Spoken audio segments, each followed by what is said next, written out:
In this video, I'm talking about my biggest fitness mistakes that I've made over the years. This is going to include nutrition as well as general workout information in hopes that you can avoid making the same mistakes that I've made that held me back for years. Let's get into the video.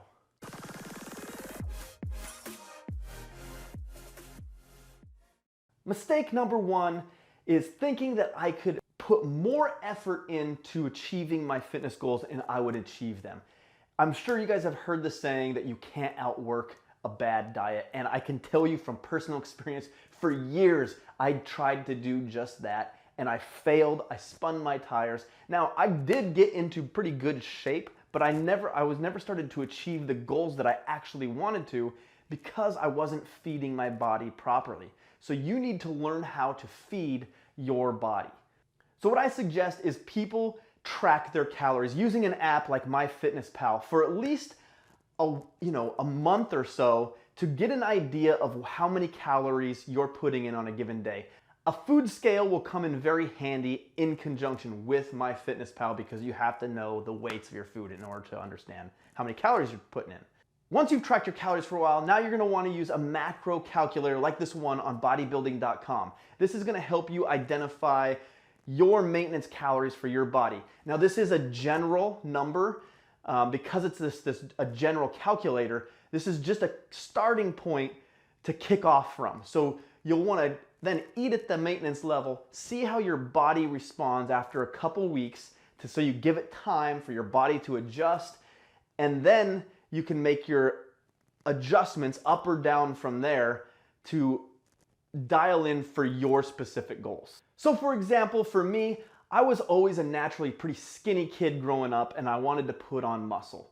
Well, I just started to try to work hard, but I wasn't feeding myself correctly, so I never really started putting on muscle. Once I started tracking my calories, I found out that I was a natural undereater for my body size. So no matter how hard I worked trying to build muscle, my body couldn't do what I wanted it to do because I wasn't fueling it properly. It's kind of like planting a flower or a tree in really crappy soil and expecting it to flourish and grow big. It's just not going to happen.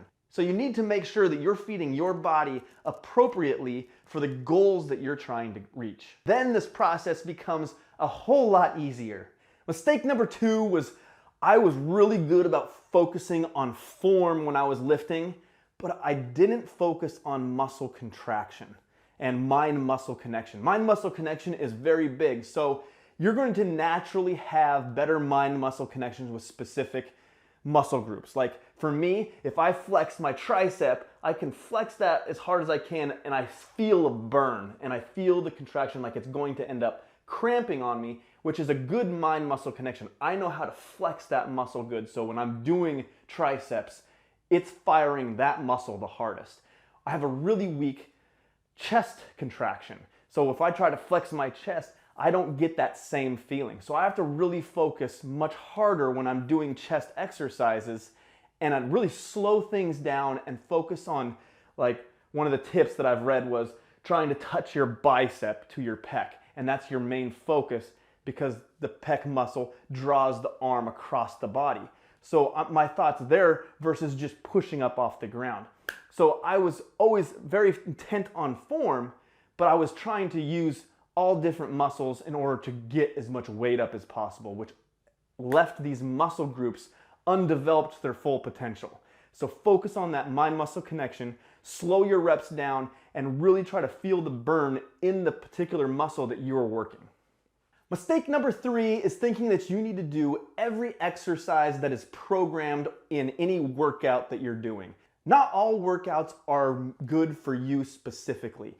For instance, my body, I've never felt good with heavier barbell back squats. It's never been a good thing that's felt good on my knees. No matter how much I work on my form and technique, once I start getting into a certain rep range, it just doesn't feel good. So what I like to do is use Bulgarian split squats. It just feels like it targets the muscles better that I'm trying to hit, and I stay in much safer positioning because ultimately, if it doesn't feel good, that's the opposite of what you're trying to do with fitness. You're trying to make your body stronger and safer, but if you're compromising that by doing an exercise that your body is telling you that doesn't feel good, Of course, make sure that you're doing the good form before you throw it out the window. But if it's something like burpees that just the up and down just doesn't feel good with your body, modify it to where it feels good for you and you can do a workaround, but still get the same effects that that workout is going to aim to get you. Mistake number 4 is one you definitely want to avoid. I spent hours and hours and hours in the gym in my younger days. I would have 2 to 2.5 hour workout sessions thinking that, again, I needed to outwork my diet or just work harder in order to build up my muscles. But you don't know, if you're feeding your body right and you're learning to contract the muscles that you're working, your workouts, you shouldn't be able to last that long because your muscles should be tired. And so once you dial those things in, your workouts, like my channel is all about around 15 minute workouts. You can get a really good workout in 15 minutes. You can also get, a great workout in if I'm doing more lifting, because I lift 3 days a week as well. Those usually last around 45 minutes. I'm not going over an hour because I got other things to do with my time. So don't spend way too much time pulverizing your body, but make sure you're feeding your body, contracting the right muscles, and making the most of your time. It's more about intensity during your workouts than it is the time that you're doing it. So utilize your time wisely. Mistake number 5 is really difficult for probably most people. I know it was very difficult for me, and it is comparing yourself to others. With social medias right now, you can feel really good about yourself. There's been many days where I get out of the shower and I look in the mirror and I'm like, man, I'm feeling really good about where I'm at right now and my progress. And then I get on social media and I see some pictures of these crazy fitness people that are just shredded. And who knows when they had those pictures. It could have been 6 months ago and they look more like me now. But I'm seeing that photo and then immediately the next time I see myself in the mirror, I think, man, I'm so far from where I'd like to be. I'd like to be more like them or more towards that goal. Well, it steals all of your joy out of what you have accomplished and what you've managed to do up to that point. So don't compare. It's really difficult, but try not to linger on things of looking at people's pictures of what they look like, because you don't know what goes on behind all of that. A lot of those people may be very unhappy or so strict with their lifestyle that it's not what you would enjoy whatsoever. If you like to have some drinks on the weekends and like to have some pizza and a burger during the week, then you should be able to have those and find a good balance within that. But don't compare, because comparing only steals your joy.